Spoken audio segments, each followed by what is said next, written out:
ચાલો ભાઈ, દેશનું બજેટ એનાઉન્સ થઈ ગયું છે. આપણે બધાને ખબર પડી ગઈ છે કે ભાઈ ઓપ્શન ટ્રેડરો અને ફ્યુચર ટ્રેડરો માટે એક ખરાબ સમાચાર એ છે કે એસટીટી માં વધારો ઝીકાયો છે. પણ આપણને એ ખબર હોવી જોઈએ કે માત્ર એસટીટી ચાર્જ નથી લાગતા.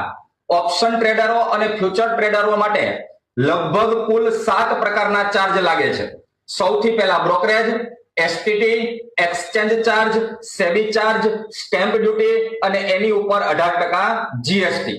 હવે આ જ વસ્તુને જો આપણે એક્ઝામ્પલમાં સમજીએ, માની લો કે નિફ્ટીનો આપણે એક લોટ બાય કરીએ છીએ, લોટ સાઇઝ છે 65 ની, આપણે 100 રૂપિયાએ બાય કરીએ છીએ અને 110 આપણે સેલ કરીએ છીએ, એટલે કે 10 પોઈન્ટનો આપણે પ્રોફિટ લઈએ છીએ.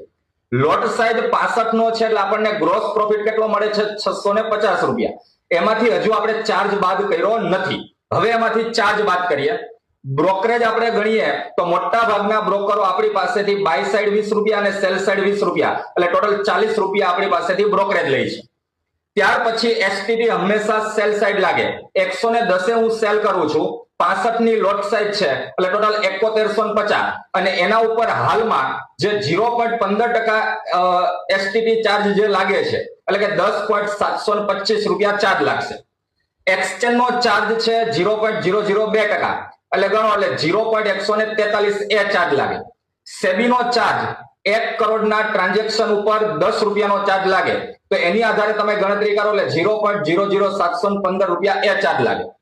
ત્યાર પછી સ્ટેમ્પ ડ્યુટી બાય સાઈડ ની લાગે. બાય આપણે 100 રૂપિયાએ કરેલું છે, એટલે 6500 ના તમે 0.002% કરો એટલે 0.13 એ ચાર્જ લાગે.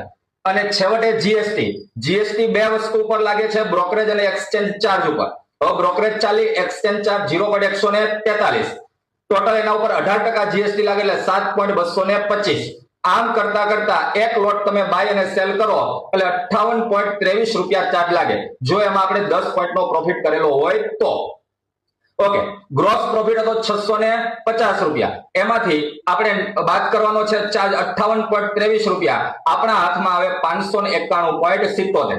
એમાંય જો આપણે લોસ કર્યા હોય તો ખોવાઈ જાય.